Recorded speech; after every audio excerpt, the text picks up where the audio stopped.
நீங்க ஏதாவது ஒரு பிசினஸ் ஆரம்பிக்கணும்னு நினைச்சீங்கன்னா முதல்ல என்ன கிடைக்கும்னு நினைக்கிறீங்க?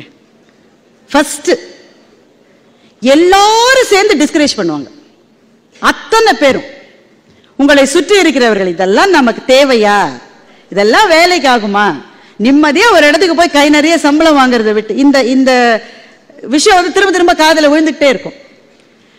எந்த விஷயத்துல நீங்க புதுப்பாதை அமைக்க வேண்டும்னு போனாலும் முதலில் நீங்கள் சந்திக்க போவது அவமரியாதைகளையும் அவமதிப்புகளையும் தான்.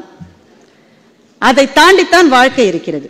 இன்றைக்கு கோயம்புத்தூரில் இருக்கிற ரொம்ப ரொம்ப ரொம்ப பாப்புலரான ஒரு காட்டன் வேஷ்டி பிராண்ட் இன்னைக்கு ரொம்ப பெருசாங்க.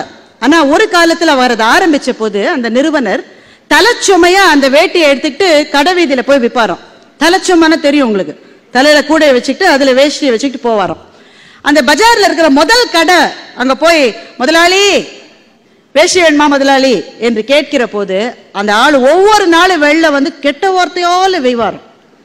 ஏண்டா தினம் வந்து உயிர் எடுக்கிற போடா. இவர் ஒண்ணு அடுத்த கடைக்கு போவார், அடுத்த நாள் நிச்சயமா வந்து கேட்பார். இது பல நாட்களாக தொடர்ந்தது. ஒரு நாள் இவர் போய் கேட்கிற போது அந்த முதல் கடையினுடைய முதலாளி பயங்கர மோசமான மூட்ல இருந்தார். அவர் வந்து வெந்நீரை கொட்டிடுவேன் நாயை, எதுக்கு ஒவ்வொரு நாளும் வந்து கேட்கிறேன்னு கண்ணா பின்னாடி இவர் திட்டிருக்காரு.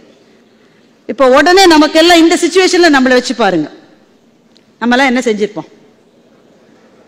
வருவல்ல வெள்ள நீ வந்துதானே ஆனோம், வாடி மாப்பிள்ள பாத்துக்கிறேன் உன்ன. இது ஒரு ரியாக்ஷன். யோ வேணானா வேணான்னு சொல்லு, என்ன அதை விட்டு நீ குரலை வசதுற, நீ என்ன நினைச்சிட்டு இருக்க நீ. இது ரெண்டாவது ரியாக்ஷன். இவர் என்ன பண்ணிருப்பாரு? அவர் என்ன சொன்னாரா, மூட்டை இறக்கி வச்சுட்டு முதலாளி தினம் உங்க கடைக்கு வரேன், நீங்க வாங்க மாட்டீங்கன்னு எனக்கு தெரியும், இருந்தாலும் தினம் உங்களை வந்து கேட்கிறேன், ஏன் உங்க முகத்தை பார்த்துட்டு போனா அன்னைக்கு வியாபாரம் ரொம்ப நல்லா நடக்குது முதலாளி.